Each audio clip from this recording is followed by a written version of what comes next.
Bonjour, je m'appelle Nathalie Yamb et je vous accueille pour cette dernière chronique de l'année 2023. Générique.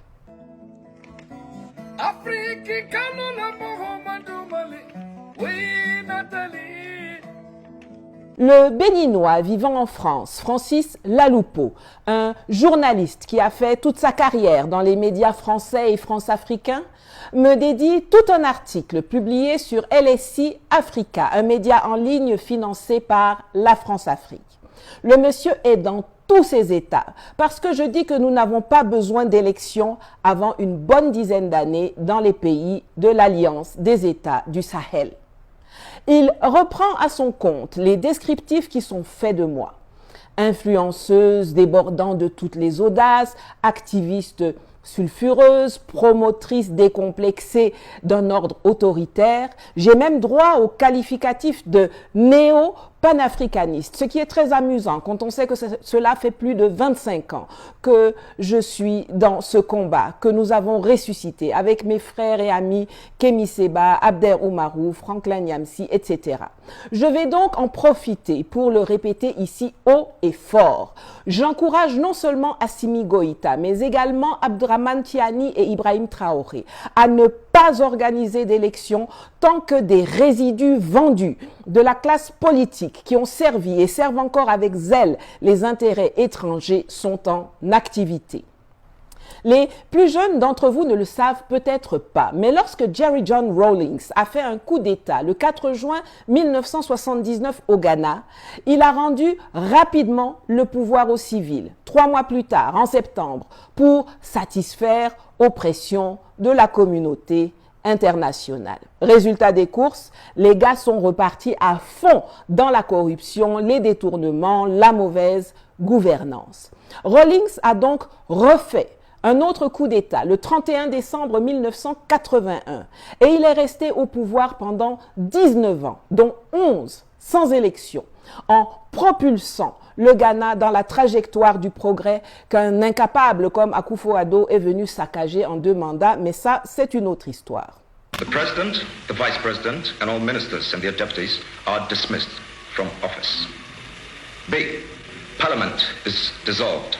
C. The Council of State is abolished. D. All political parties are proscribed. Le capitaine d'aviation Jerry Rawlings a gouverné sans élection de 1981 jusqu'en 1992, date à laquelle il a démissionné de l'armée. Il a doté le pays d'une constitution qui a assuré la stabilité politique et la reddition des comptes des responsables gouvernementaux et il a organisé des élections qu'il a remportées pour 2 mandats consécutifs en 92 et 96. En 2000, conformément à la Constitution, il ne se représentera plus et John Kufuor, candidat du parti d'opposition NPP, sera élu face à Jonathan Mills du NDC. Premier Gaou n'est pas Gaou, c'est deuxième Gaou qui est Nyata. Le temps où on se laissait imposer des élections fantoches au processus bidouillé de A à Z comme mesure d'une démocratie qui ne sert que les intérêts occidentaux est terminé. Celui qui travaille pour les populations n'a qu'à gouverner ad vitam aeternam. Ceux que ça dérange, ils sautent et calent en l'air.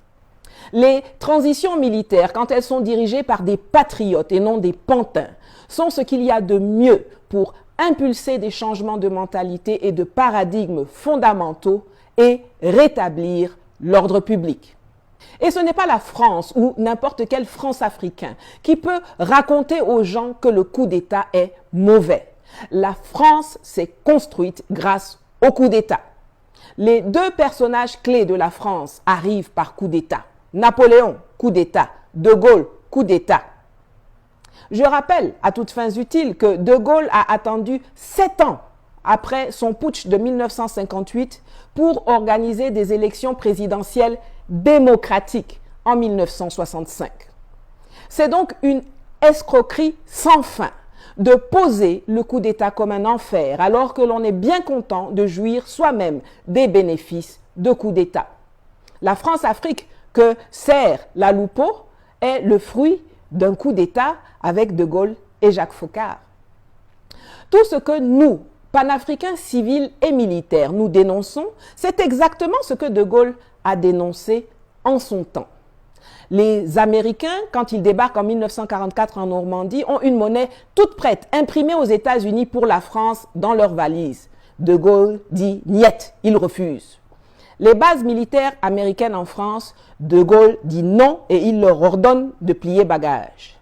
De Gaulle a rapatrié l'or français des États-Unis. Et De Gaulle a fait condamner et exécuter Pierre Laval, parce que celui-ci était l'agent des Américains qui voulait l'installer à sa place.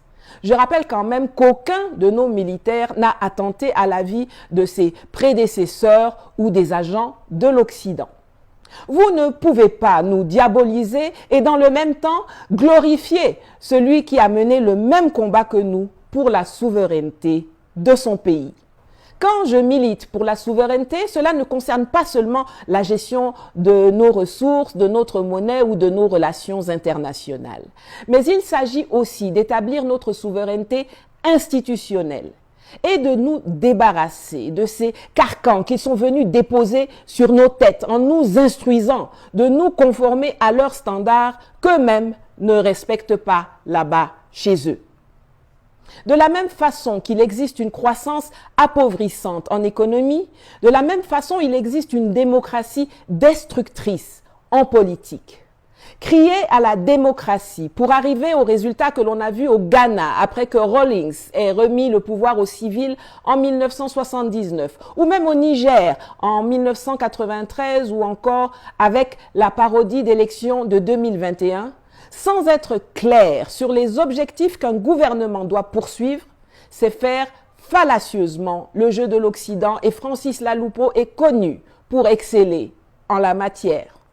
On n'entend pas les Laloupo ou les médias et gouvernants français, américains et occidentaux critiquer la façon dont les élections se préparent au Sénégal, où le candidat qui incarne les espoirs de changement d'une immense partie de la jeunesse a été flanqué en prison après un procès bidon et des accusations farfelues.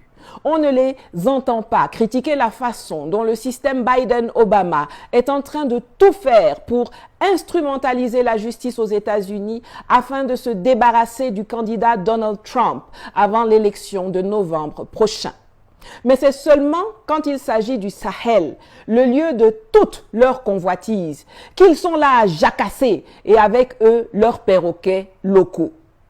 Pendant nos coups d'État, il n'y a pas eu un seul mort, mais avant, pendant et après les élections dans les territoires volontairement soumis aux dictats occidentaux, les morts s'amoncellent. Dans l'ordre des priorités, la démocratie ne peut pas être placée avant la souveraineté des pays et le confort des populations. Mon général, mon colonel, mon capitaine, continuez sereinement de travailler à l'essor des populations et au retour de la sécurité sur l'entièreté du territoire de l'AES. Nous sommes avec vous et nous sommes la majorité. La patrie ou la mort, nous vaincrons. Et pour finir, un grand merci à tous ceux qui m'ont soutenu tout au cours de 2023, que ce soit financièrement, moralement, intellectuellement, amicalement. On augmente encore un peu plus la cadence en 2024. À l'an prochain.